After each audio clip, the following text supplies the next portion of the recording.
Hello दोस्तों, स्वागत है आपका कॉमिक्स टाइम्स में। और आज हम शुरू कर रहे थे कुक ब्रांड की कॉमिक्स देश के गद्दार का दूसरा भाग। पहले भाग में हमने यहाँ तक की कहानी कंप्लीट कर चुके हैं दोस्तों। चलिए शुरू करते हैं दूसरा भाग बिना समय गंवाए। बात तो ठीक है, पर हम उन्हें तलाश कहाँ करेंगे? मेरी तो कुछ भी समझ में नहीं आ रहा है। तभी अरे वे देखो, यह दोनों तो वही हैं। God is great. सामंत, अब देर ना करो और जल्दी से दोनों को दबोच लो। हम ऐसी गलती हरगिज नहीं करेंगे सक्सेना। दोनों कितने फुर्तीले हैं यह हम रात में ही देख चुके हैं।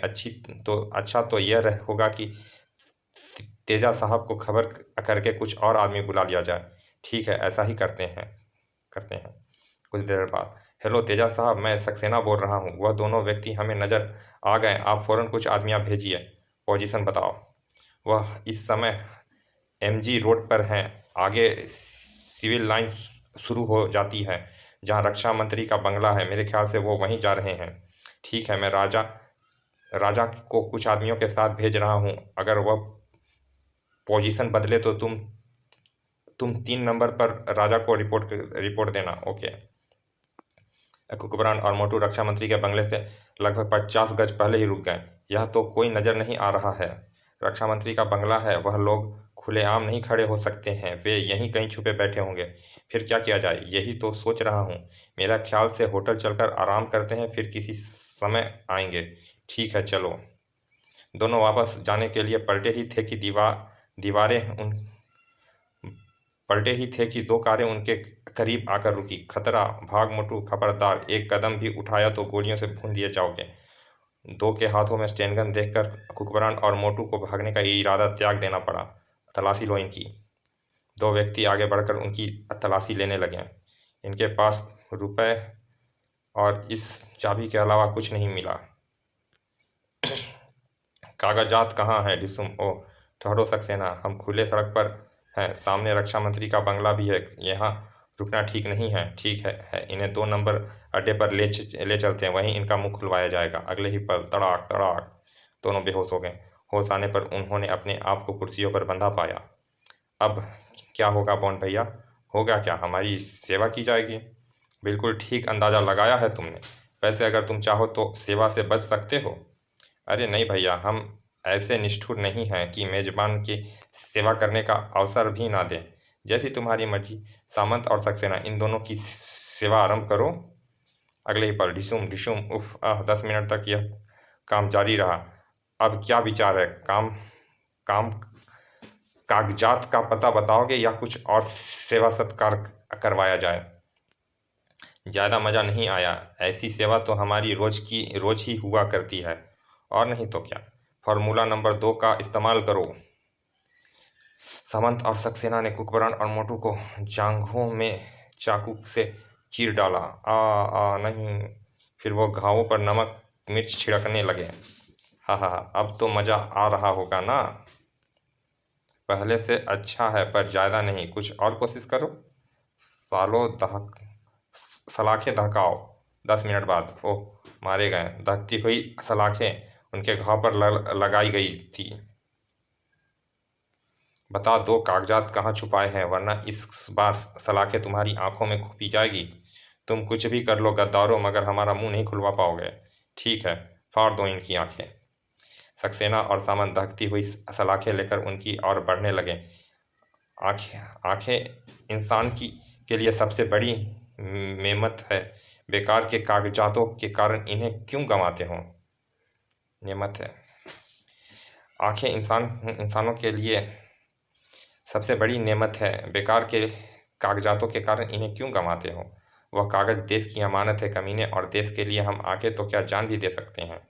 लेकिन इससे पहले कि सक्सेना और सामंत सलाखें उनकी आंखों में घोंप पाते, ठहरो तेजा, यह टॉर्चर प्रोग्राम रोककर तुम फौरन मुझसे आकर मिलो। ओके बॉस, शीघ्र ही। तुम उन दोनों की बोटी बोटी भी अलग कर दोगे तो भी वह कुछ नहीं बताएंगे। फिर क्या किया जाए बॉस? उनके मुंह खोले बिना कागज हमारे हाथ नहीं आएंगे। ऐसे देशभक्त का मुंह टॉर्चर से नहीं, दिमाग से खुलाया जाता है। उन्हें भागने का मौका दो और अपने 2 होशियार आदमी उनके पीछे लगा दो। पुलिस हेडक्वार्टर छोड़कर बाकी सभी स्थानों से अपने आदमी हटा लो। लाइन क्लियर देखकर वह सीधे कागज निकालने जाएंगे। बस उसी समय उन्हें दबोच लेंगे। और ठीक है। उधर यहाँ से जल्दी निकलने की सोचो बॉन्ड भैया, वरना हम सूरदास बना दिए जाएंगे। निकलने का ही तो प्लान तो सोच रहा हूँ, जल्दी सोचो, वरना एक बार हम अंधे हो गए तो कटोरा लेकर भीख मांगने के अलावा हमारे पास कोई अन्य काम नहीं रह जाएगा। फिकर नोट, मेरे रहते ऐसी नौबत नहीं आएगी। कुछ देर बाद उन्हें कुर्सी से खोलकर एक कमरे में पहुंचा दिया गया। आश्चर्य है, इन लोगों का विचार एकदम से कैसे बदल गया। जरूर कोई चाल है। क्या सोच रहे हो बॉन्ड भैया? सोच रहा हूँ इन लोगों का सुर कैसे बदल गया। 2 घंटे बाद बाहर से दरवाज़ा खोले जाने की आवाज़ उभरी। रेडी मोटू, जो भी आए उस पर टूट पड़ना है। ओके। दरवाज़ा खोलकर 2 व्यक्ति अंदर प्रविष्ट हुए। ले बे, खाना खा ले। खाना खाना हम बाद में खाएंगे, पहले तड़ाक तड़ाक। ओह उफ। कुकबरा ने फुर्ती से रिवॉल्वर लपक ली। खबरदार कोई गलत हरकत मत करना, वरना अपनी मौत के जिम्मेदार तुम खुद होगे। इनके हाथ पैर बांध दो मोटू। मोटू ने वही पड़ी रस्सी से उनके हाथ पैर बांध दिए।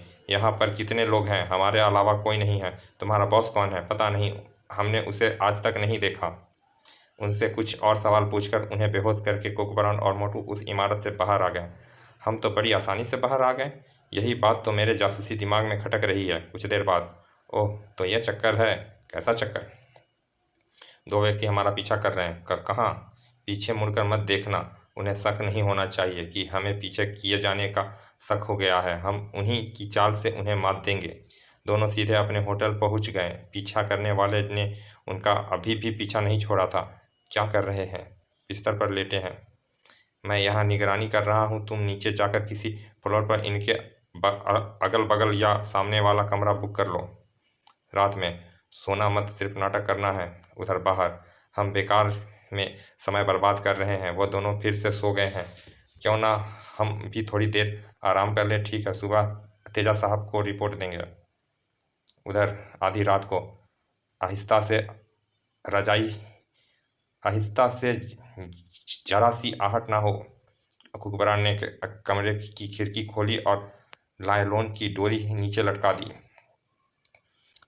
चलो नीचे उतरो।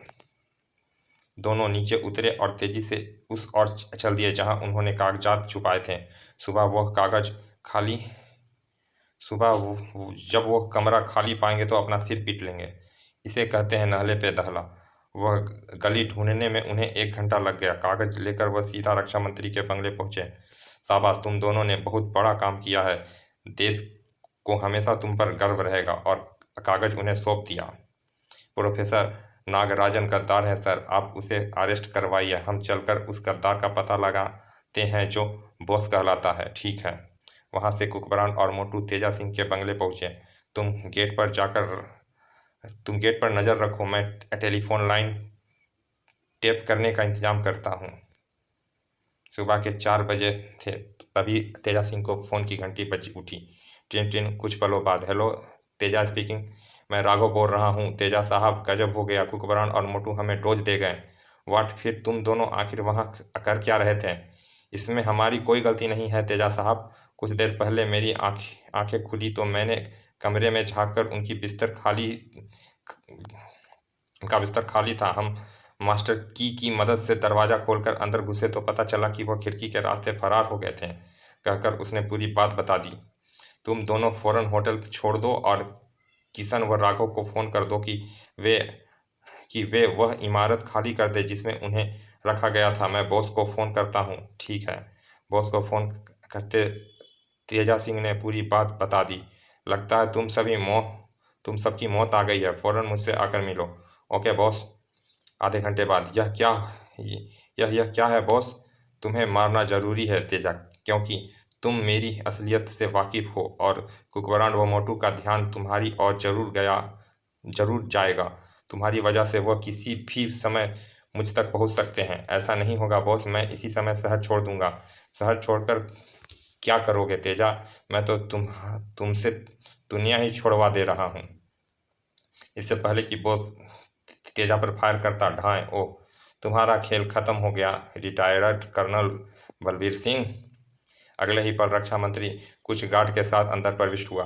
तुमने धंधा तो अच्छा चला रखा था बलबीर सिंह। वैज्ञानिकों की कमजोरियों का फायदा उठाकर वह उन्हें दौलत का लालच देकर तुम उनके किए हुए प्रयोगों और इजादों को फार्मूला हथियाकर महंगे दामों पर विदेश में बेचकर खूब दौलत कमा रहे थे, पर कुकबरांड और मोटू के कारण तुम्हारा बेड़ा गर्क हो गया। रक्षा मंत्री के साथ आए गार्ड्स ने उन दोनों को गिरफ्तार कर लिया। समाप्त। चलिए दोस्तों, यह कॉमिक्स यहाँ समाप्त होती है। मिलते हैं फिर ऐसे किसी अच्छे से कॉमिक्स के अच्छे से भाग में। और अभी तक आपने हमारे चैनल को सब्सक्राइब नहीं किया दोस्तों, तो प्लीज़ सब्सक्राइब कर दें। चलिए मिलते हैं किसी ऐसे ही अच्छे से कॉमिक्स के अच्छे से भाग में। तब तक के लिए धन्यवाद। पिता।